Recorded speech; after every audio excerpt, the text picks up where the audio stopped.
3 to 4 years will determine the future of No, I humanity. understand it. I'm asking about those pictures. Here today because the government needs to cut emissions. If your mother was in an ambulance and she needed to be rushed to hospital, are you telling me you wouldn't move out of that road to allow her to get to hospital? Let's look at another fact. Answer my question. Answer my question. My daughter is late to school. You are messing with children's education. Yes! She's in the ambulance. She's going to the hospital in Canterbury. You think I'm stupid? How is that helping your cause? If you understood it, you might start to understand that a little bit more. And Liam, just try not to be so patronising when you're talking to me. Okay, I understand. No, it's not about patronising. No, it's is. the truth. Sorry, your tone is patronising.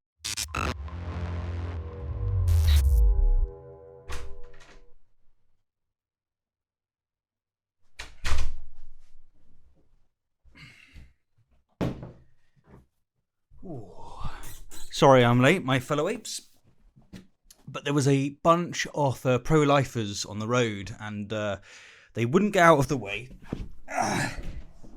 until we all agreed that life starts at conception, because that's apparently how we convince hearts and minds these days. Isn't it? It's a win-win, a quick, easy win to reduce emissions. In this video, I want to take a look at Insulate Britain, and more specifically, their controversial methods of protest.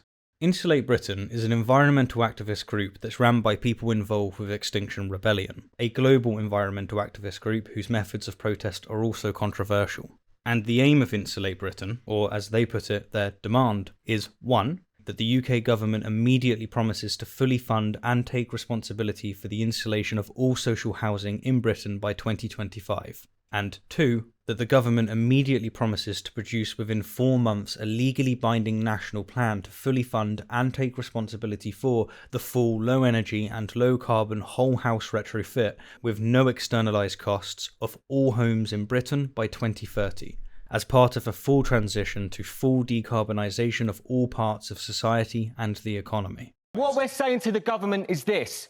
This is our line in the sand. We are demanding that the government make a meaningful statement to save the future of this country. And if they refuse to do it, then they can put us in prison. And that's the Home Secretary's decision. And I've had enough of talking to people in this country about what we're doing. You're doing a This is the state of things. Bye. Yeah, bye. So, gentlemen. And the group's primary form of protest has consisted of blocking many of Britain's most busiest motorways for many hours at a time. Now, there's a few things that are peculiar with Insulate Britain, with perhaps the most obvious being that whilst most protests bear the extremely difficult task of convincing the general public to support their cause, in this case the general public are already on board.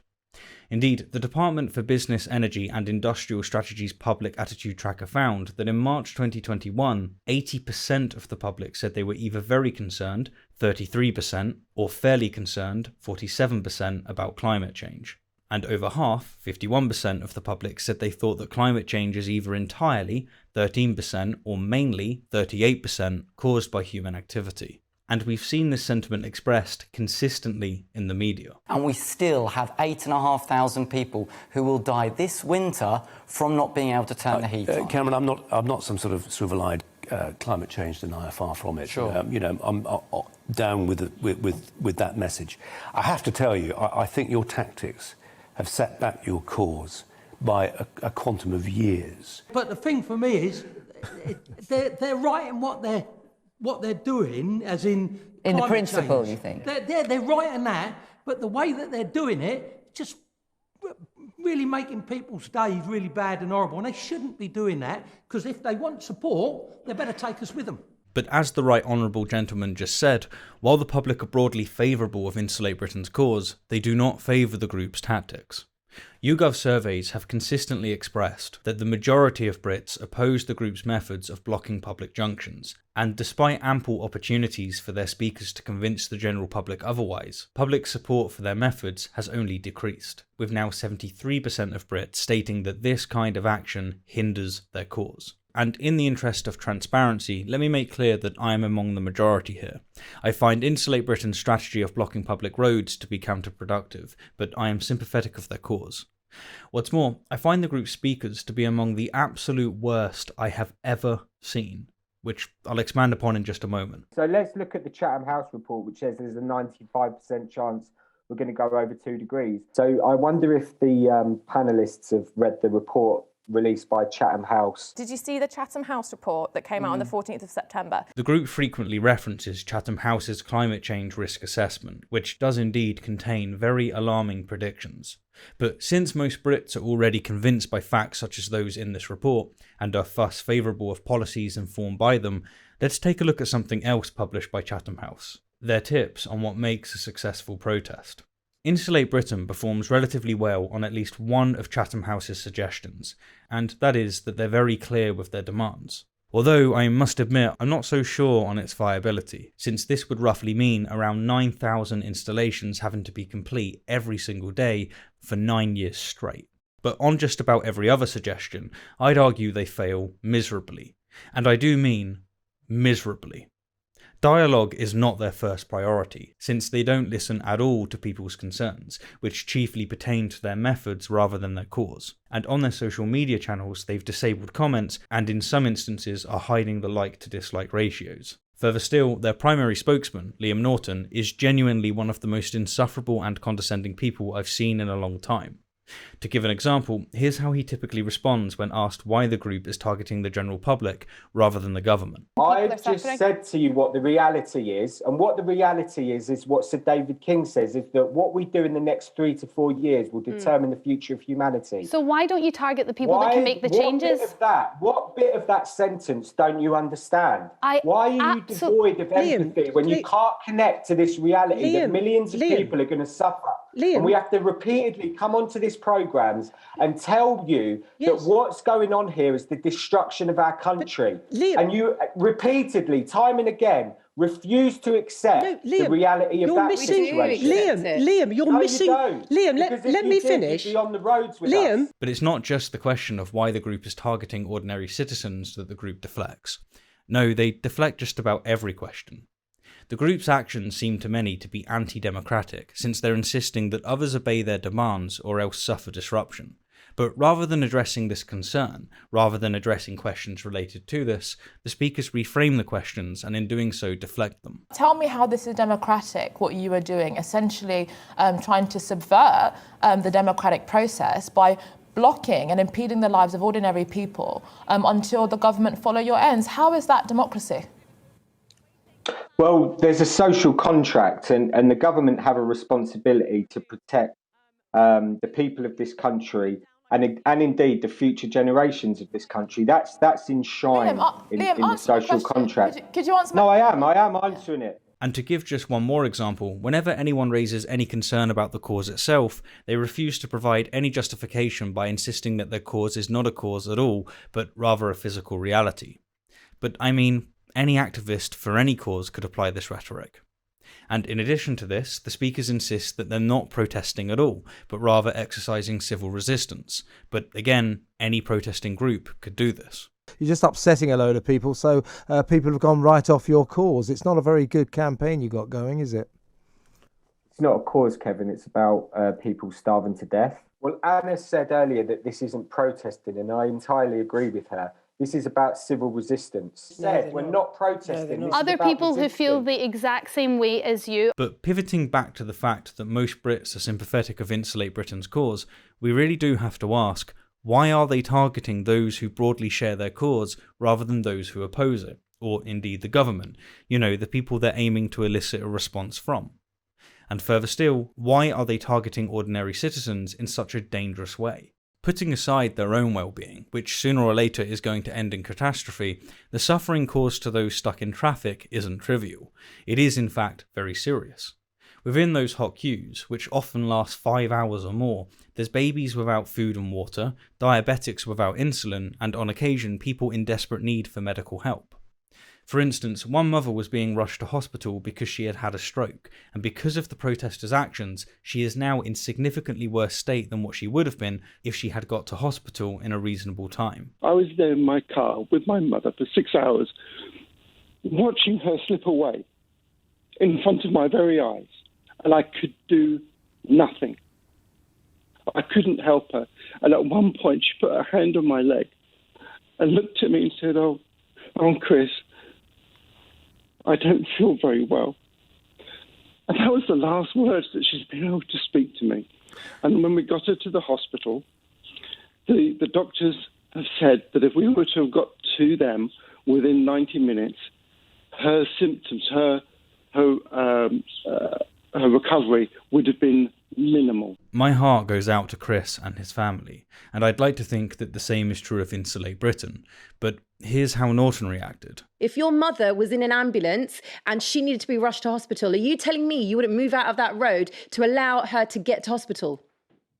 Let's look at another fact. Answer my question. Hold on, Shay. Hold on, I'm going to stop you there, Shay. Hold on, Liam. Let's look at another. Liam, hold on, I'm going to stop you there as well, and I'm just going to. Why don't you want to talk about? No, why don't you want to talk about what you're doing? Answer the question. What would you do, your mum? Very simple question. Answer it. I'm saying to the government have a responsibility in this, and they can answer the question. Yeah, Norton's first response was to ignore the question by attempting to force the conversation onto his cause, which is a tactic he's applied to multiple difficult questions and in multiple interviews. And his second response was somehow worse. He endorses straight-up, unconditional consequentialism. You've got paramedics who are trying to move your protesters out of the road. They could die now. So why is anyone going to think about 10 years when, guess what, they're dying right now because of your actions? Are 10 million people dying now? Indeed, according to Norton, he can justify the suffering of other people's mothers because the projected numbers indicate that there will be greater suffering in the future. But given this, it follows that he'd be okay with someone running over one of his protesters, causing them suffering, just so long as this mitigates the collective suffering of those being held up in the queue. Because that is what he's espousing, pure consequentialism with no consideration for individuals. Gee, what a thoroughly likeable, relatable, and totally not insufferable chap, right? I've got to say, if I was a climate skeptic, I'd pay pretty good money to have Norton at the helm of my opposition. And I've had enough of talking to people in this country. Now, as just seen, the group's speakers, and especially Norton, more often than not deflect questions. But when they do actually answer why they are targeting the general public, they respond by saying that it's because it's the only thing that gets them the attention they need. And there are surely other courses of action that you could take, as opposed to helping to contribute towards there being a massive pile-up on the M25, people suffering in the back of cars who can't get to hospital, and frankly, people's massive days being massively disrupted. Yeah, and those other forms are ineffective, so we refuse to do them. Unfortunately, the only way to get the message out there, the only way to talk to the press, is to cause disruption. Disruption, yes, but disruption specifically and entirely on those who broadly agree with you, I'm not so sure. Getting attention, press and exposure is very difficult, fair enough, and whether we approve of Insulate Britain's methods or not, they've certainly achieved a great deal of coverage in the last month, including this video. But surely there was a better way of achieving this without endangering and alienating so many. I mean, here's an idea. Why not block the drives of government officials and government car parks? You know, the people who Insulate Britain are aiming to elicit a response from. And then, when asked why, say that since the government isn't doing their job, there's no need for them to go to work. Now, I appreciate that this, of course, wouldn't generate the same amount of airtime as blocking major public roads, but it definitely would have generated decent press, and especially so if the group continued to inconvenience the government just as they've continued to inconvenience the general public. And most importantly, the general public, who, again, are broadly in favour of the cause, would have surely reacted to this strategy in a much more favourable way. Because rather than the conversation pivoting on the dangerous methods of the group, it would have pivoted on the cause, since in this scenario the inconvenience would have been put squarely on the government and in a way that's far less dangerous. To give a campaign example similar to what I've just proposed, consider this. Earlier this month, Extinction Rebellion parked a stretch limousine outside of the gates of Farnborough Airport, with one protester being a former airline pilot from Reading. The bulk of the airport's operations consist of private business jets, which, quote, carry an average of just 2.3 passengers, who are each responsible for the emission of 9 times as much carbon as an economy flight to the US. Now, as far as I'm convinced, this is a brilliant campaign. It's a protest that makes sense and aligns with the group's message. Bravo. Again, I appreciate that this isn't dominating the media, but if this campaign was bigger, targeting more private airports, and was sustained, it would receive adequate attention, and again, it would do so without alienating the general public, who are already on their side. Because if they want support, they better take us with them. But imagine if, instead, Extinction Rebellion had parked their stretch limousine on the M25. Would their message make sense? Would they be disrupting the right people? Do you think I'd be praising them now? No, I wouldn't, and this is where I think that Insulate Britain has soiled the sheets. And rather than recognising that their strategy is costing too much reputation, they're dismissing concerns as illegitimate. Even if they eventually get what they want, and I suspect that they more than less will, I'd consider this a Pyrrhic victory, a battle won but at a devastating toll at the reputation of climate activism, which, let's face it, is already far from perfect. Perhaps, Insulate Britain, just maybe, not all press is good press.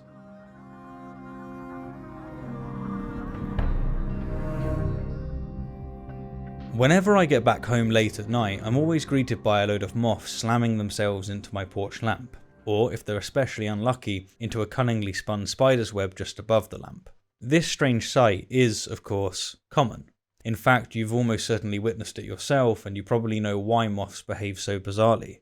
These peculiar insects orient themselves by maintaining a constant angular relationship with bright celestial lights, such as the moon. And because those lights are so far away, and always in the upper part of the moth's vision, they can fly straight without issue. But when moths encounter artificial light, the angle changes significantly after just a short distance of flight, due to the source being so close. And when the moth attempts to correct their path by keeping the light above them, they spiral around the source, often bumping into nearby walls and objects. Or to put this another way, moths are facing a life-threatening problem that they simply haven't evolved to deal with, and they are thus in very serious trouble. Likewise, I would argue, we humans are in a similar situation. Climate change is to us what artificial light is to moths. We simply didn't evolve to sufficiently care about the state of the Earth in 1,000 years' time. We evolved to care about just a few generations, and that's it. Given this, the fact that so many of us recognise the issue of climate change as an existential threat is a testament of our rationality. But because we're dealing with such an unintuitive issue, activists need to 1. Consistently excel at communication, answering earnest questions and concerns effectively, which Insulate Britain absolutely doesn't. 2. Be extremely sharp and surgical with campaigns, which, again, Insulate Britain isn't. And 3. Be likeable and relatable. Be human. In the absence of empathy for concerned citizens, it's extremely difficult for ordinary citizens to relate, and I must say, Insulate Britain has been about as unrelatable as humanly possible. Honestly, it really is as if they're controlled opposition. But what do I know? Maybe I'm wrong, and if I am, I'm sure you're going to let me know in the comment section below. But even if I am totally incorrect with my assessment, it's worth noting that as a member of the British public, it's Insulate Britain's job to convince me that the strategy is justified. And so far, their justifications, like their communication in general, has been, let's say, lackluster. Anyhow, as always, thank you kindly for the view, and an extra special thank you to my wonderful patrons and YouTube members. Much love.